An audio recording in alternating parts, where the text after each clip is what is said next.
அனைவருக்கும் வணக்கம். இன்று போகி திருநாள் கொண்டாடும் அனைவருக்கும் போகி திருநாள் நல்வாழ்த்துக்கள். இது ஏன் கொண்டாடுறோம் அப்படின்னு பார்த்தீங்கன்னா, இன்னைக்கு காப்பு கட்டுறதுன்னு ஒரு விஷயத்த சொல்லியிருப்பாங்க.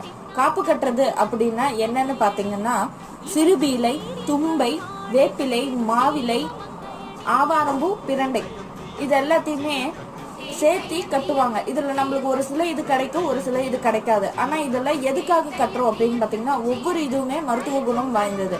ஏன்னா இதுக்கு மேல வர சீசன் பாத்தீங்கன்னா வெயில் சீசன் தான். கண்டிப்பா நம்மளுக்கு வெயிலுக்கு கொப்பளை போடும் மூஞ்செல்லாம், அப்புறம் அம்மா போடுறது, இந்த மாதிரி ஒவ்வொரு ப்ராப்ளம்ஸ்ல இருந்தும் நம்ம வெளியே வர்றதுக்காக, நம்மளை காப்பாத்திக்கிறதுக்காக கட்டக்கூடிய காப்பு தான், அதாவது நம்மளை காப்பாற்றக்கூடிய ஒரு மருந்து தான் இந்த காப்பு.